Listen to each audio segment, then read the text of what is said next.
My name's Brooke, Student Recruitment Officer here at the Frost Campus, and I'm here with Josh, Program Coordinator for Ecosystem Management Technician. I will provide a proper introduction for Josh here in a little bit, but to get us started, and we'll give people a minute or two to come in, I'd like to start with a Fleming video to set the tone for our session today.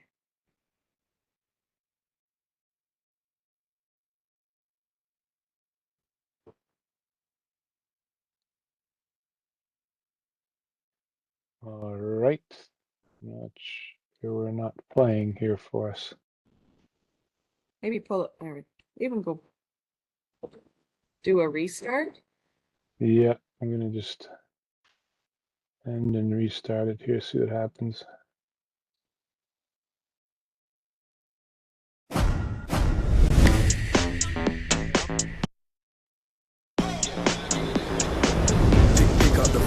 Always lit, even outside. Smile on my face, don't kill my high. Never stagnate, just passing by. Can't stay still, don't ask me why. Where to next, let time decide. Me and the world see eye to eye. Life's a journey, enjoy the ride.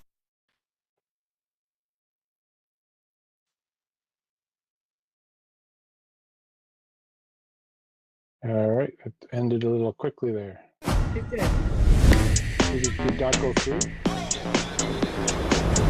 Pick up the vibe, always lit, even outside. Smile on my face, don't kill my high. Never stagnate, just passing by. Can't stay still, don't ask me why. Where to next, let time decide. Me and the world see eye to eye. Life's a journey, enjoy the ride.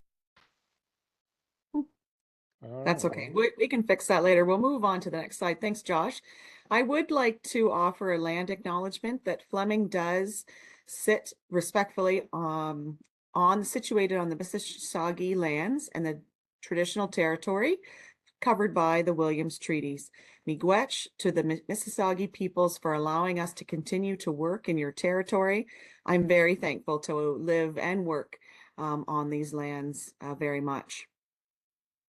So in order to offer a proper introduction here, I'm very excited and proud to be working alongside my colleague, Josh Feltham, Program Coordinator for the Ecosystem Management Technician Program. Josh combines his passion for the natural world with genuine belief that he can contribute to positive environmental, social, cultural, and ecological change through research and teaching.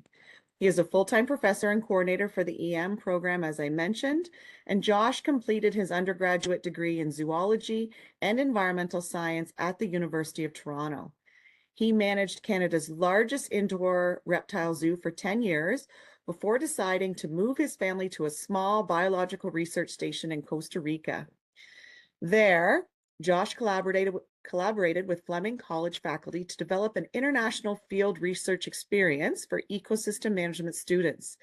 This connection landed him a full-time position as a professor at Fleming College's School of Environmental and Natural Resource Sciences, where he was awarded the Vice President Academics Contract Faculty Award for Excellence in Teaching in 2001 and the Brian L. Desbian Community Service Award in 2014. Josh completed a PhD in conservation biology at Trent University's Department of Environmental and Life Sciences. His research explores the connection between habitat selection, distribution, morphology, and mating systems in the 5-line skinks at the northern limit of their range. He was awarded the 2021 Francis R. Cook Mentorship Award for his commitment to and contributions to students in the field of herpetology. Josh also developed and teaches courses focusing on biology, identification, and monitoring of amphibians and reptiles. He travels to Costa Rica regularly to assist with community-based marine turtle conservation, as well as amphibian and reptile monitoring projects that provide opportunities for people to engage in on-the-ground fieldwork while contributing to conservation. As a professor, Josh takes considerable time and effort to develop programming and teaching his students. Being sensitive to student needs and abilities while challenging them to take measured risks and expand their comfort zone are key elements of Josh's style and approach to teaching. His philosophy in education is to present challenges to students that will increase their adaptability, creativity, and ingenuity to make them more resilient and successful in a rapidly changing workforce. So as I said, very proud to be here alongside Josh today, and I'll turn it over to you, Josh, to share all of the great details about our EM program. All right, thank you, Brooke. Welcome, everybody. Nice to meet you online, and hopefully look forward to meeting you in person at some point when you get to campus. So I'm going to just provide you a little bit of an overview of the ecosystem management program, tell you the story of what we are and who you are, or who we are, and hopefully that matches with who you are and your career goals and interests. We do have a chat that is set up here. I know sometimes folks like to wait until the very end for questions, but how can you remember after all this stuff is going on sometimes when you have questions? So for me, I don't mind if you have something that comes to mind. You've got a question about what kind of turtle this is in the picture, or why is this person smiling, or where are they, what are they doing?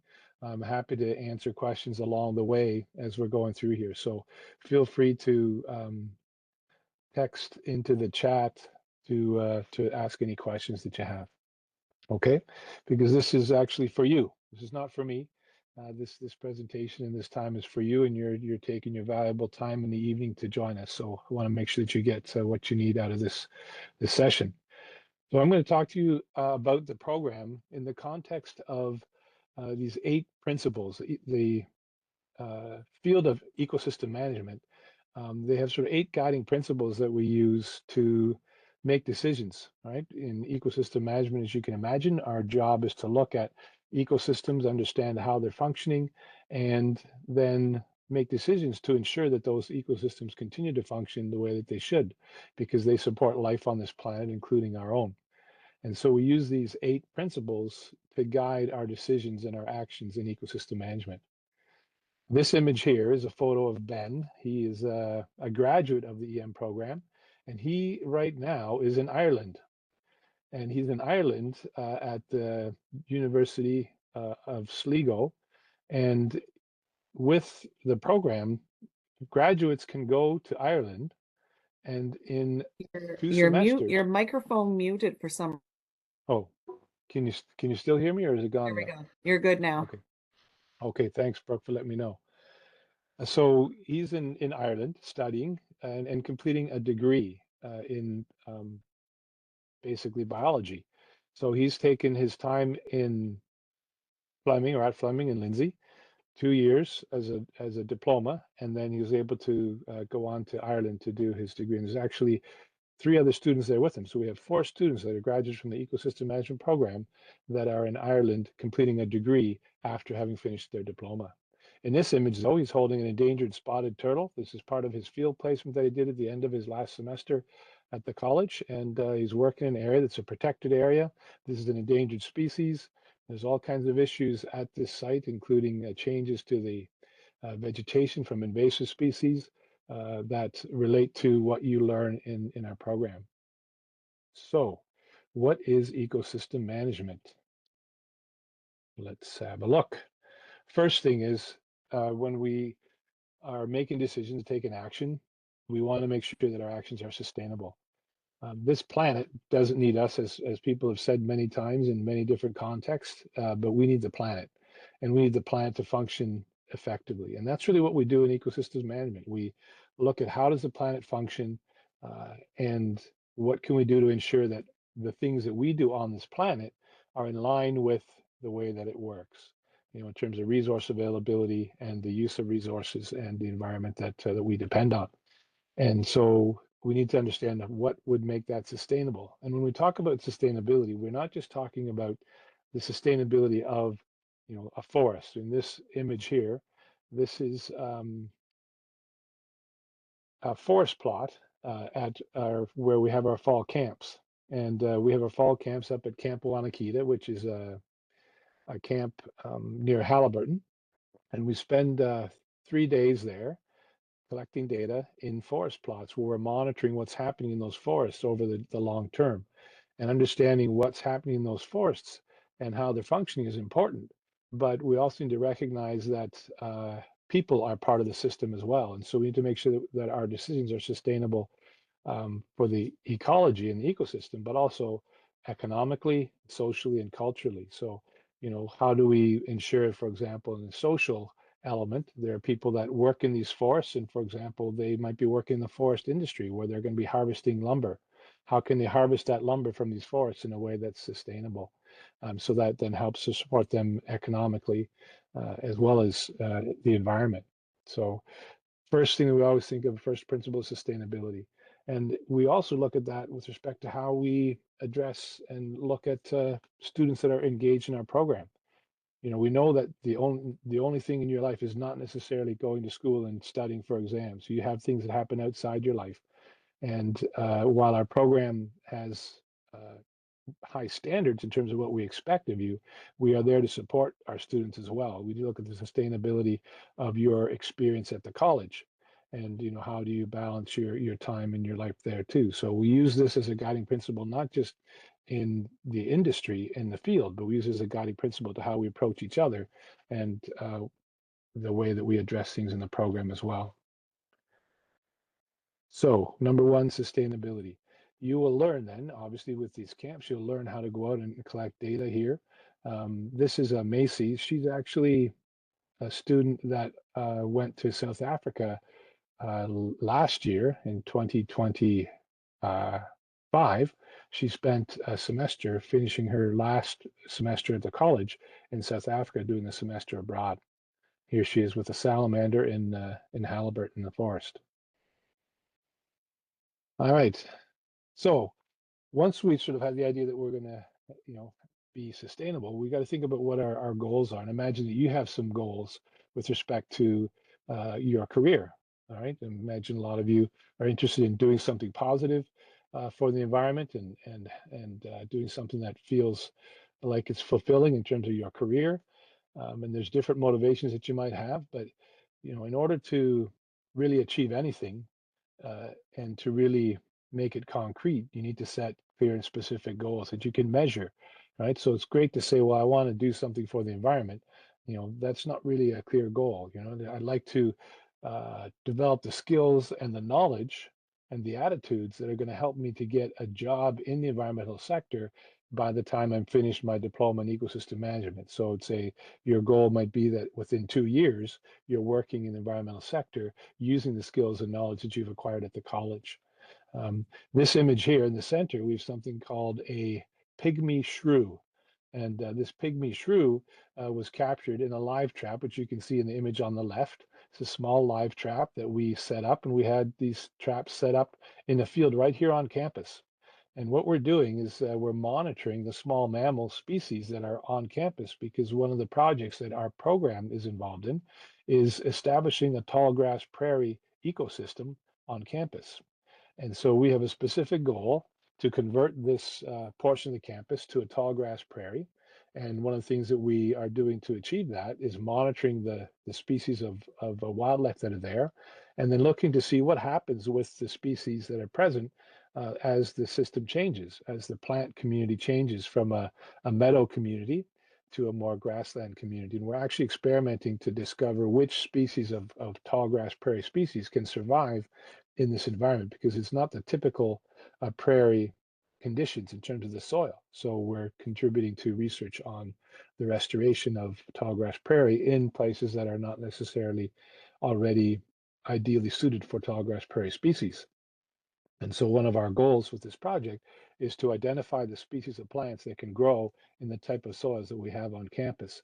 And again, our ecosystem management students are involved in all of these monitoring activities, and we employ students typically during the summertime to assist with this project every summer. Anywhere from 4 to 6 EM students that are finishing their second semester would be working on this project.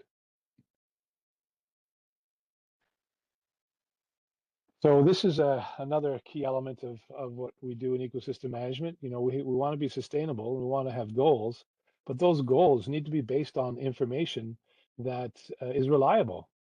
And so we don't make decisions just based on a gut feeling or a hunch or how we feel about something that we like or dislike.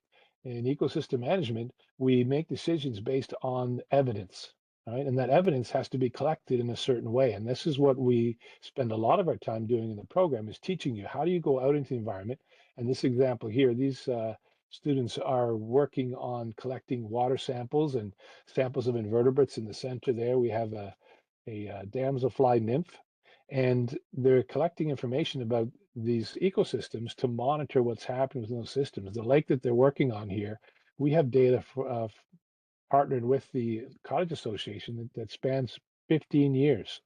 And so we can look and see what's been happening over time.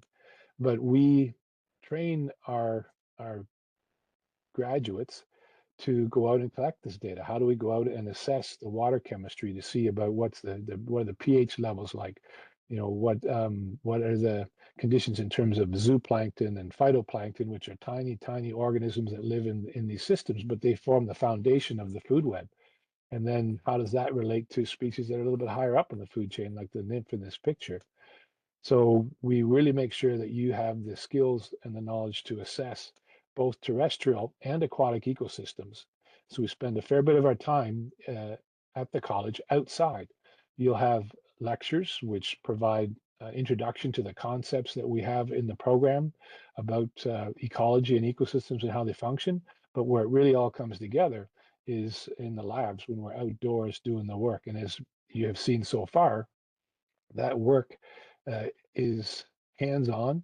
It's typically with a partner where we're not just using your time to teach you skills, but your time that you're investing in your learning is then being used and of value to partner organizations outside the college. So when you're here learning, you're contributing to your development and to your career, but you're also contributing to something larger than that outside the college, which is a key part of what we look at when we look at ecosystem management and again, sustainability.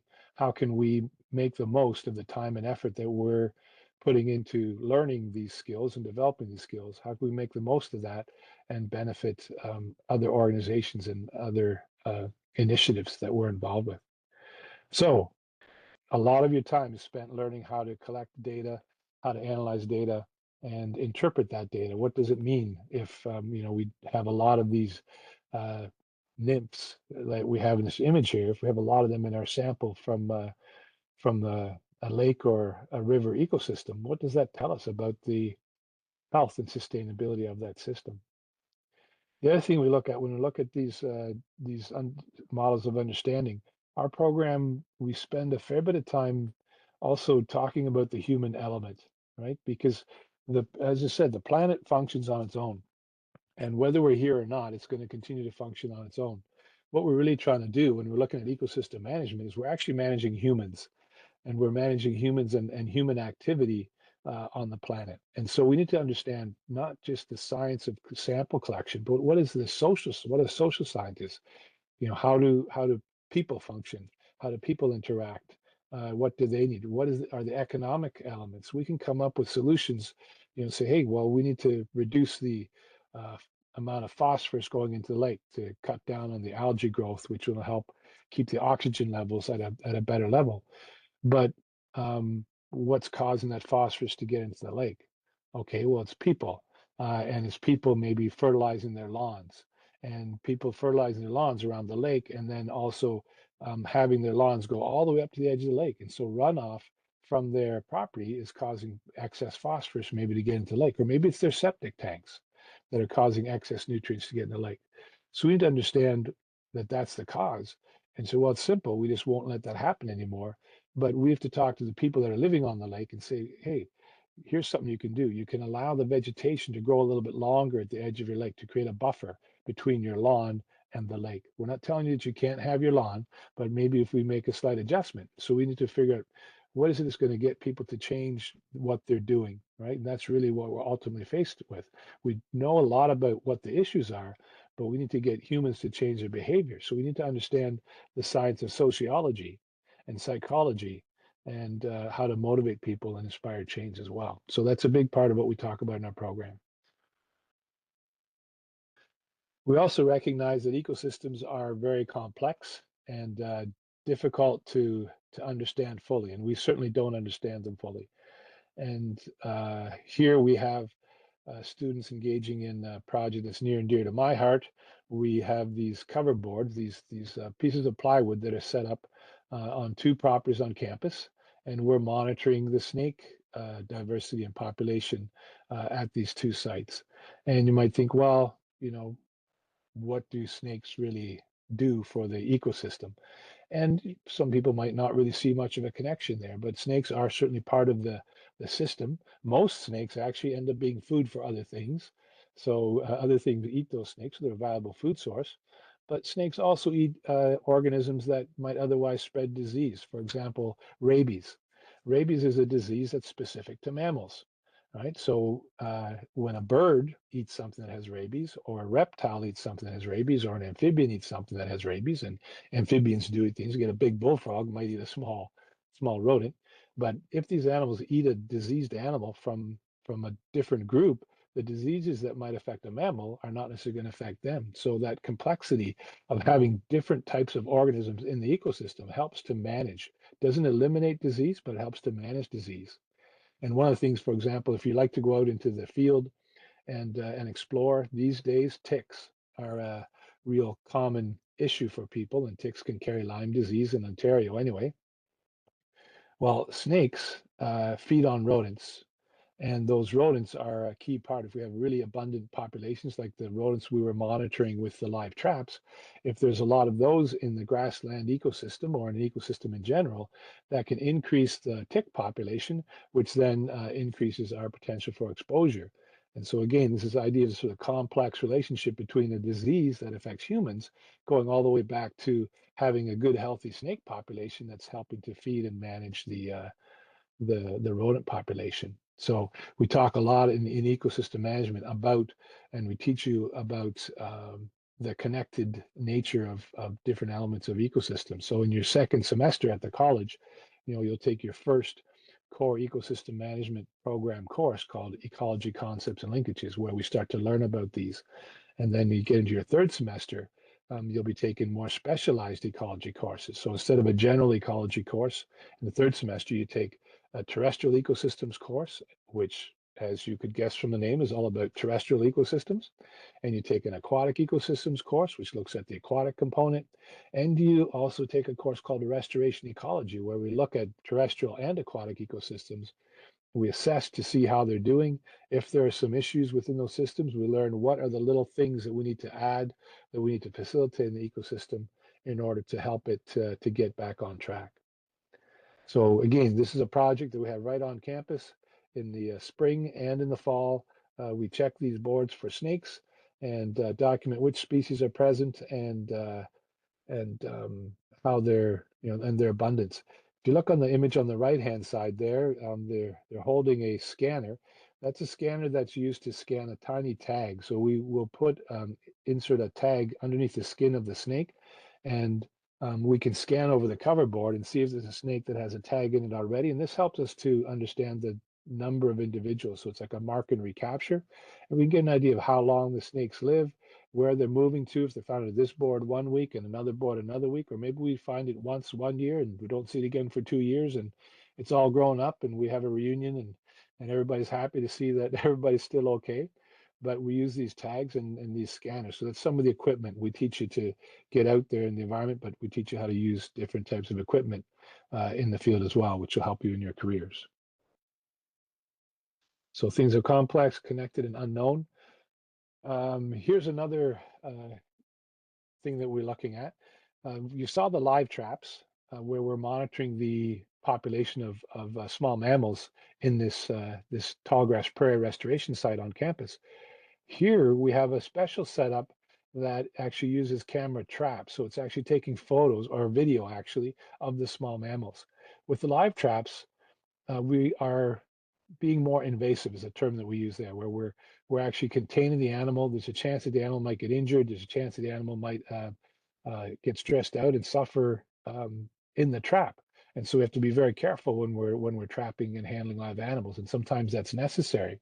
However, if we just want to monitor the abundance and the species that are present, we don't actually have to catch them physically. We can catch them on video, right? And so we set up these camera traps along with the live traps to compare which system works better. And actually, if you don't have to know the weight of the animal, if you just have to identify it and see how many there are, the camera traps work much better. We see more species, because the live trap only traps certain type of animal, whereas with this camera trap, we get everything from coyotes to skunks and possums to tiny little pygmy shrews that all come and investigate, and they all get a little video. And so we actually get a better idea of the diversity of species in the prairie ecosystem using these live traps, or sorry, the camera traps, without ever having to trap an animal. And so this is, again, some of the research that we're involved with on campus to help refine and make the process better. Now, how does that relate to dynamic ecosystems? Well, first of all, some of the mammals that we are monitoring, like meadow voles, which are a small mouse like creature, they're a rodent, their populations fluctuate. Every 3 to 5 years, they'll have a boom. There'll be a lot of them, and then that population declines and it goes back and forth. So monitoring when these populations are sort of growing and declining gives an idea of when we're going to have a lot of these animals around, which might influence when we actually go about doing some of the tall grass prairie work. If we're planting trees, for example, these voles in the wintertime, they'll chew around the base of the tree, and that'll actually kill the tree because the tree can't transfer nutrients from its roots. And so if we say, well, we're going to plant some trees, but let's plant those trees when the vole population is in a decline, as opposed to when it's in a boom situation when there's a lot of voles around. We also look at systems like tall grass prairies, which are maintained quite often by fire. And so if we're going to have a prescribed burn, what happens with the system as that happens? So we recognize that ecosystems, while we're trying to keep them functioning, we're not trying to keep them unchanging. All right. So the stress of fire, for example, is important for our tall grass prairie system to be maintained. If that doesn't happen, then quite often trees and things will grow in and the system will change.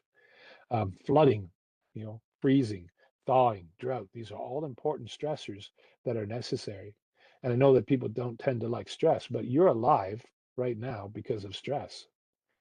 If you hold your breath, your body gets stressed out because you got too much carbon dioxide, and that makes you breathe. Right? So stress is necessary, and that is something that is not only important when we look at these ecosystems, but that is something you will experience at school. I'm not going to pull any punches in that regard. Is that you will experience stress in school, and you probably experienced it already. That's not going to change at this college, but we recognize in the program that that's actually an important element of learning. You know, we use a problem-based approach quite often to the work that we do in the classroom, meaning that we provide a potentially stressful situation that's manageable, that gets you to think about a solution. That's how humans have learned from the beginning of time. We're faced with a challenge that we can't solve. It stresses us out. We think about it. We come up with a solution and an answer. And so that's quite often the way we approach things here is we could say, I could give you a list of instructions on how to do something, or I could say, all right, here's a problem. Here are some tools, and you go ahead and figure out how you might tackle that problem. That's a little bit more stressful than being given the instructions and just following the instructions. However, that's going to help make a memorable learning experience. And so we do that a lot. We present you with problems. We present you with challenging situations and changing conditions that do cause a little bit of stress that then induces you to really learn from the experience. Right. So learning can be effective, but it's quite often effective when it's a little bit more messy and not so neat. This these images here are from a project that I've been working on for the last 3 years and continue to work on, where we're looking at map turtles. In the center image there, you'll see 2 turtles on the log. You see one of the turtles on the lower turtle has a little lump on its carapace, and there's a wire coming out of it. That's a transmitter, and that transmitter sends a signal to a receiver, and we can track the turtles. And so for the last couple of years, we've been tracking turtles on Stony Lake to see where they go and what they do during the summer and what they do during the spring and the fall and the winter. And that's because the people on the Lake Association, as well as the First Nations, we had the land acknowledgement earlier, and we do collaborate a lot with the First Nations, particularly in the Williams Treaty area, which is where our college is. And so they're concerned about the turtle populations and what they're doing and how they're handling things on the lake, and particularly because the lake is part of the Trent Severn waterway, and they change the water levels in the wintertime. They drop the water levels, and in the summer they bring them back up again. So where are the important areas that help the turtles to survive in the wintertime, because they spend their entire winter under the water. So this project is looking at where the turtles go and what they do. And again, students are able to come out, and some of them are hired to help with the project when we have funding, and other ones volunteer to get the field experience. So we talked about ecosystems, we talked about sustainability and setting goals, and the need for an understanding of sound science. We understand that ecosystems are complex and all the little parts are important. We understand we also need to let the system have disturbance and stress in order for it to function. And so those are things that you learn about. But we also look at context and scale. In ecosystem management, when someone presents us with a situation, say, okay, well, we're concerned about the turtles in Stony Lake, and we're concerned about what they do over the winter. Well, we might ask, okay, well, what are your concerns, or why do you have those concerns?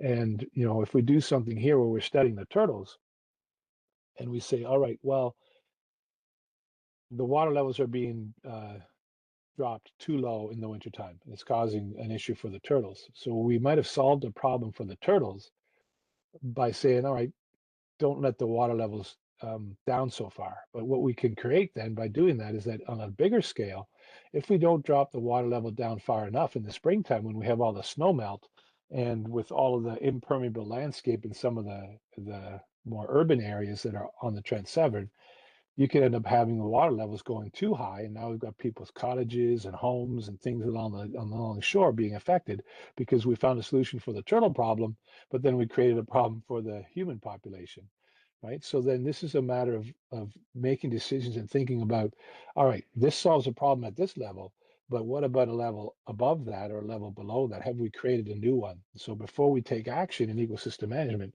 we ask a lot of questions, we collect a lot of data, get a lot of information to decide, all right, what's the best solution that's going to not create problems downstream, so to speak. All right, so that's an important part of what we look at. And again, we teach you how to look at those different things at those different levels and come up with solutions that don't create problems elsewhere.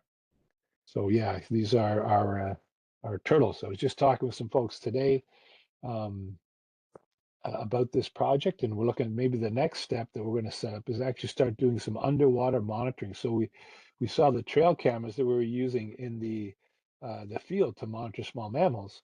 Well, there are some systems we can set up those same trail cameras in a waterproof housing underwater. And so we can do long-term monitoring of these turtles and how many turtles there are and what types of turtles. We can monitor the fish, we can monitor the vegetation, all by having these cameras in an underwater housing that are taking photographs on a regular basis. And we can monitor what's going on underwater without having to attach anything to the turtles, which again, that's a little bit of a stress for them. So if we can do it without having to capture and handle the animals and still get this long-term data, then that's a real benefit. So some of you may be involved.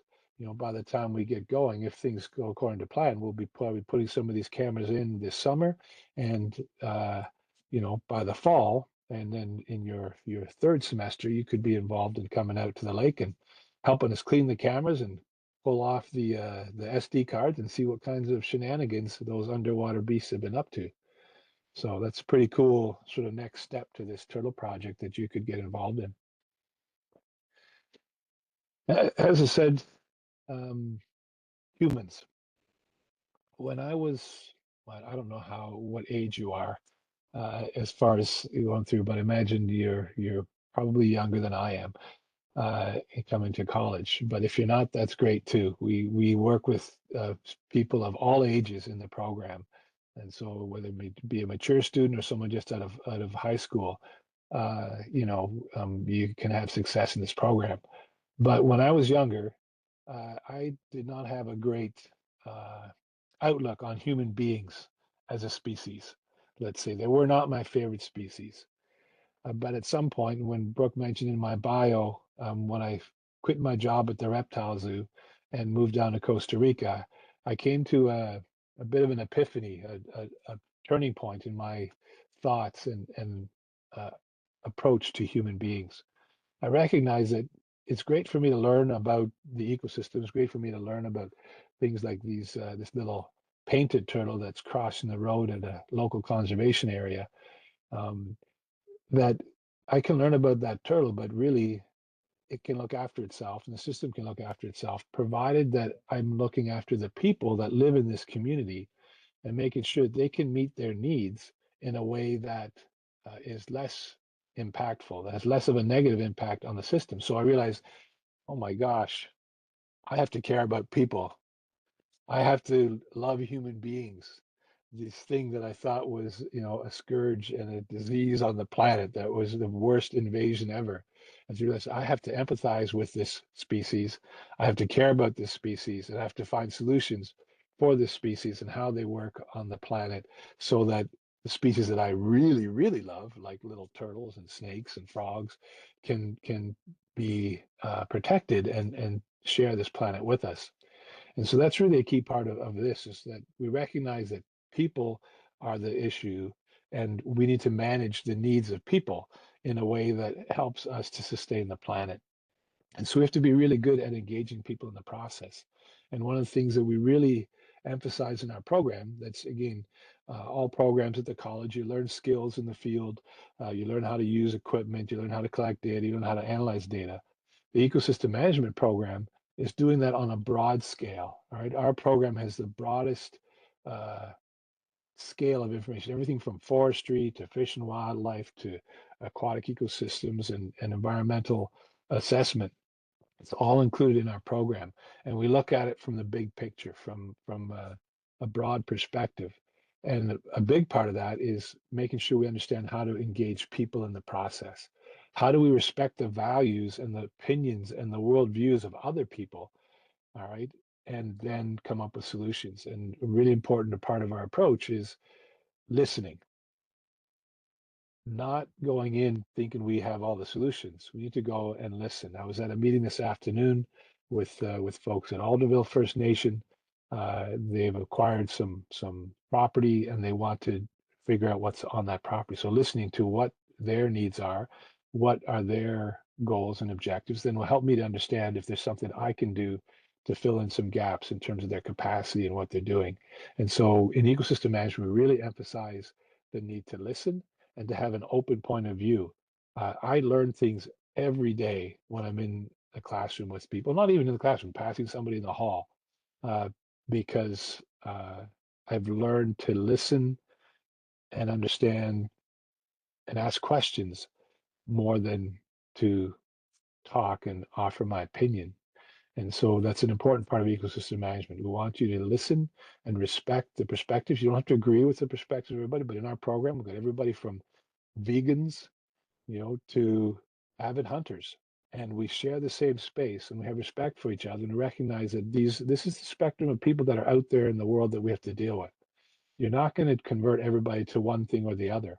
So we need to learn to respect and understand the perspectives of people. Once you do that, once you show that you understand that you're willing to listen, then you can engage them. They'll be participants at the table, as opposed to what we see now with social media and things where a lot of emphasis on opposition and polarizing ideas. And that's not really what we want to do in ecosystem management. We want to stop, we want to listen. We have to actually care about human beings to solve the problems that human beings are facing on the planet so that our systems and our species that we might value are also protected. And so this is a road ecology project. It was actually initiated by a conservation biology student, but for the past couple of years, a lot of the EM students have been actually taking the lead on data collection on this project and essentially looking at the effect of people coming in and out of this conservation area. And unfortunately, they're hitting animals on the road. And so we're identifying the areas where animals are getting hit. And now we're planning to install some structures that will prevent the animals from getting onto the road. We'll funnel them into areas where they can go under and pass the road without getting hit. And so we can see the potential impact of infrastructure that can help to protect these animals from getting hit while people can still come to the park, because we want people to get out into natural areas But by getting out into natural areas, we sometimes, again, this is the whole thing of the scale and context. By getting out into those natural areas, when they become popular, that has a potentially a not so positive impact on those environments. So how do we allow people to enjoy these spaces and protect the species that are in those spaces? And so this is a road ecology project that, again, students are involved in, initiated by conservation biology. So it's primarily EM and conservation biology students that have kept this going over the past few years. This will be year 4. And again, students are asked to take the lead on this project and get engaged in actual on the ground research. The last thing I want to talk about is, adaptability and accountability. When we are working, we are not going to know everything. We try to make decisions based that are sustainable and set goals that are realistic and achievable. And those are based on the science and our understanding of what's going on, while we recognize things are unpredictable because they're complex, and we recognize things are dynamic and always. Those are all important things. We consider the context of the work that we're doing, and we consider the humans, and we get them engaged. But things are not always going to go according to plan. We know that. And so when they aren't going according to plan, it's very important for us to be able to change the plan, to adapt, but it's also important for us to be accountable. People are always willing to be accountable and take credit for their successes. That's not really that special, right? You succeeded, you take credit for it, that's great. But what makes somebody stand out and what makes ecosystem management graduates stand out is they take accountability for their failures, because we all fail. And actually, the difference between somebody who is really successful and somebody who is not, one of the key differences, and this is not just a little anecdote, the people who succeed fail more than the people who don't. And that may not make sense, but that's because the people who succeed don't take no for an answer. They find a solution. They're accountable for their failures, and they keep working until they find a solution. And we do that in ecosystem management. And so we expect, not only in terms of the approach that you take in your career, but the approach that you take in your life, the approach that you take in your time with us, is to be adaptable, because plans change all the time, and to take accountability when things don't go right. Right? What did you do that got you in a situation where you missed a deadline for a project, or you missed an assignment, or something didn't go the way that it should? There's always something that you can take accountability for. And as long as you do that, we're there with you. But we're not looking for people who want to assign those failures to somebody else. All right. So take accountability for your mistakes. I do it all the time. I make mistakes all the time. Brooke can verify that. Um, but I'll be the first to say, oh, once I realize it or somebody points it out, I'll take credit for it. I messed up, and that's how I learn. So that's an important part of that here. So we have to have clear and effective communication and timely communication when we have challenges. These images here are from a research project that the EM program is involved in. So we're doing the tallgrass prairie restoration project. This project here is looking at a method of restoring forest ecosystems in urban environments in particular, where we're trying to establish canopy cover to help cool the urban environment, to improve air quality, to provide support for wildlife that might live in the city, provide a space for people to enjoy the outdoors. And this project is called the Miyawaki Project, and the Miyawaki method involves planting trees at a high density. And the idea of this is that in ecology, when organisms have to compete with each other, you can get some pretty interesting results. It's the idea of these trees planted close together. They have to compete with each other for light, which makes them grow vertically faster than if they don't have to compete for light. They can just kind of take the time. Oh, there's lots of light around. I'm fine. I'm going to just grow at my own pace. But if light is limited, then it's like, yeah, I've got to race to get up to the top to keep my access to the light. And that helps to make these trees grow faster. So the idea of the Miyawaki approach is to help set up the trees in a way that makes them grow faster and create a canopy more quickly than they would otherwise. And so we have plots on campus where we have trees planted at 3 different densities, and we're looking at how those trees grow as part of a funded research project through the program and on campus. And so again, you can see through all of the examples here, there's a lot of hands-on work, a lot of contribution to projects outside and larger than the college, and your work in the classroom are key parts of what we do. And again, we're looking at a big holistic approach. Other programs you might be looking at fish and wildlife and conservation biology. Ecology is part of that as well, but they're looking at from the perspective of wildlife and resource management of wildlife, for example. Whereas in ecosystem management, we're taking that broad context about ecosystems that includes the plants, the animals, the soil, everything, and we're looking at how all those things interact, and we're looking at solutions to issues such as climate chaos. That the planet is going through a serious time of change right now. That whether you want to say that it's caused by humans or not doesn't really matter. It's happening. Who's driving the bus isn't as important as the fact the bus is going down a road that could cause some serious challenges for us. And so how do we manage the trajectory of that bus so that it stays on the road and that we're okay? And that's what we do in ecosystem management. What's the big picture? We monitor long term. We look at how the system functions and make sure that it continues to function that way moving forward. So before I wrap up, I just want to sort of finish up with this little statement here. If you only do what you can do, you'll never be more than what you are now. You're coming to Fleming College to change, right? And so you need to do things that you can't do. Now, you might wonder, where did those wise words come from? One of my favorite characters and inspirations, Shifu. You may be familiar with Shifu from Kung Fu Panda, but those are Shifu's wise words. And we've taken Shifu's wise words, and this is what we like to say in ecosystem management. Get out there and do what you can't do. So that's great. You come to us, come in the classroom and say, I can't do that. Well, you can't do it yet. But when we're done with you, you'll be able to do it. So you've come here to change. We're here to help you to change and to get to where you want to go.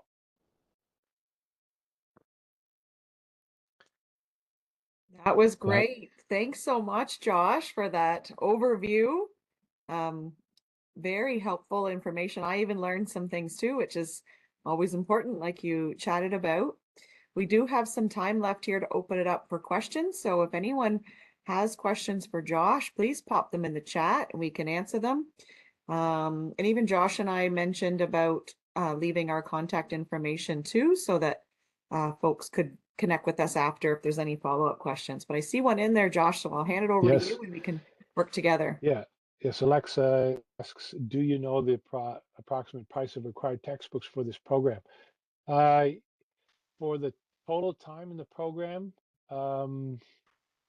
we don't have a lot of required text once you get into the upper semesters. We focus on having you read current literature, so you'd be going to the library or online to find online text. So I would say in your first semester was a lot of shared courses. There are some course packages there. I think it's a couple of $100 from the first semester to $200 to $300. Your second semester, again, probably $200 to $300. But as you get into your third and fourth semester, where you might think it'd be more, there's actually less required text as you get there. So yeah, so probably around $200 to $300 per semester would be where I'd be at for that. Does that help? It was Alexis, I think it was, yeah.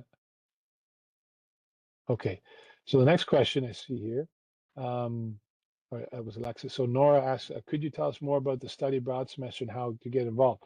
Yes, so the idea of semester abroad is, you can spend the time in a classroom, all right, but the idea of semester abroad is to sort of throw that out the window and say, you're going to go to South Africa and you're going to work at a private wildlife reserve. And everything that you do at that private wildlife reserve is actually ecosystem management. Because in South Africa, the wildlife reserves are fenced in, which means they have to be actively managed. Species can't disperse across the landscape. They can't immigrate and emigrate from the system and do what they need to do. They're contained in a closed system. So you will go over to South Africa in January, and you would spend 12 weeks in South Africa helping to maintain the infrastructure, so maintain fences and roads and things like that, helping to control non-native invasive species, helping to track animals that might have just been introduced. So maybe they got a couple of cheetahs that are being introduced into the reserve, and so they have to be monitored and tracked using telemetry. Might be looking at helping to establish a population of tree or vegetation, or helping to control, water, and what's happening with respect to erosion on the property. So you're essentially engaged in what you'd be doing in your career for 12 weeks at a private game reserve. And by doing that, you're meeting the outcomes of all the courses that are in the fourth semester of the program.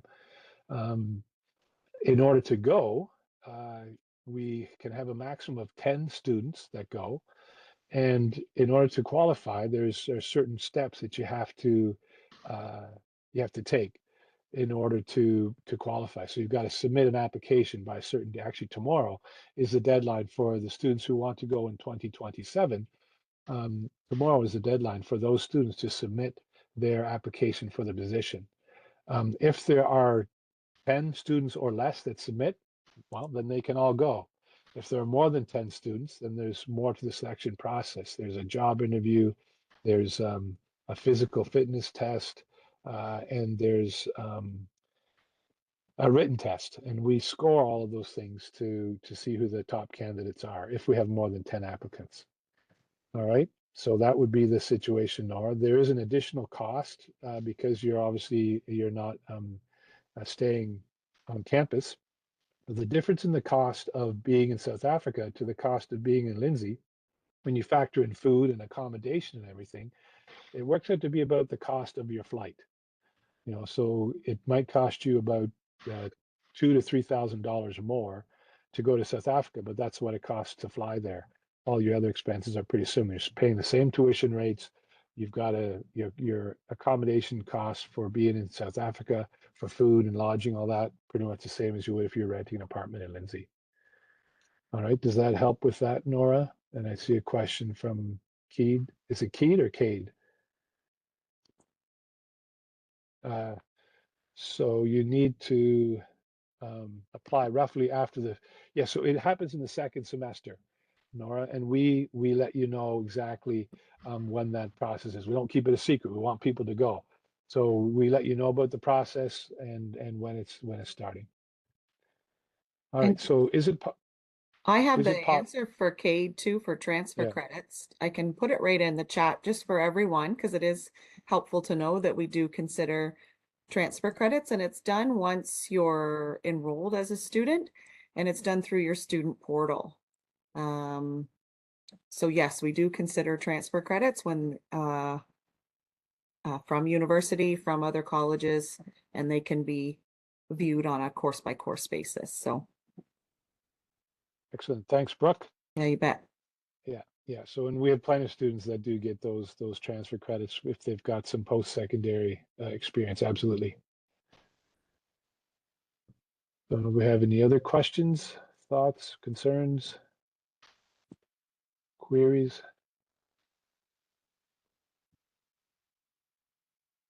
And even like I Right. mentioned too, at sort of the end there, Josh and I are here to help as you move through the process. So if you do have questions, Yeah. we're available. Yes, so Alexa asked a question here about PPE, personal protective equipment that you should buy for the course. Yeah, you should have some steel-toed boots, obviously, for doing work in the field. You also will require a hard hat. That is available, through our campus bookstore, but there's other places. One thing I would say about hard hats, I find it interesting that people go out to find the least expensive, cheapest hard hat at the dollar store to protect their brain. To me, that says their brain isn't functioning that well, because you want to buy something that's not really, really safe. Get a good hard hat, please. I know it's not inexpensive, but your brain is worth a lot. And so get a good hard hat, because when we're working in places where there's overhead danger, we want to make sure your head is protected. So yes, hard hat, steel-toed boots, obviously clothing for the weather. We don't do a lot of lab work, but I do believe that in your first semester, you might be required to have safety glasses for some of your labs in the course that you have there. So there'll be a list of those things when you enroll. And the PPE that you get in your first semester to cover those courses is sufficient for the rest of the courses you take in the program. So that's a good question. But again, protect your brain with something that's more than $5. It's worth more than that. Are the field studies a part of all the semesters? Susan asked that. Yes. Now, in your first semester, the courses that you take are similar courses with fish and wildlife and conservation biology. And so there are some things you'll be doing in the field with your first semester, but it starts in the second semester because that's where you take your first core ecosystem management course, the ecology concept and linkages. And so we definitely have lots of field studies there.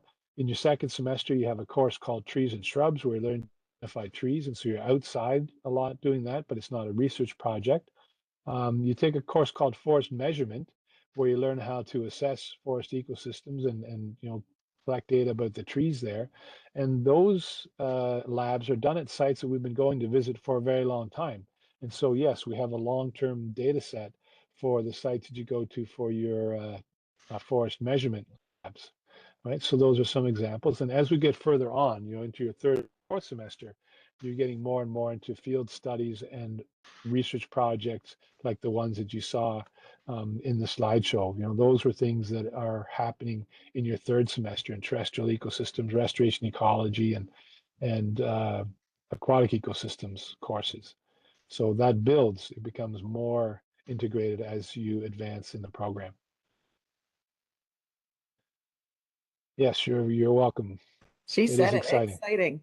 Yes, it is. It's exciting. It's the greatest part of what I get to do, and the privilege that I get to have is to share these experiences with you and to help you develop those skills and those experiences. When you're looking at applying for jobs, a lot of times you discount what you've been doing in the classroom, but employers don't care whether you got paid for something or not, or whether you paid because it was a part of a course.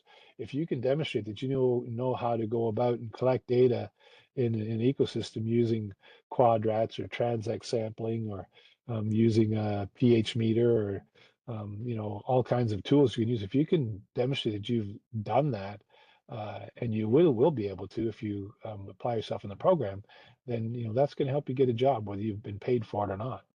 So that's an important part of what we want to do. I'm just conscious of the time here, Josh. It looks like we have Yes. like 2 minutes left here. I'll pop my email in the chat for folks who may have questions for me. Yep. I can pop mine in. Perfect. And then if anyone else has one final question before we close off, feel free to pop it in the chat. But thank you all for your time today and joining our Wednesday webinar, Ecosystem Management, hosted by Josh Feltham.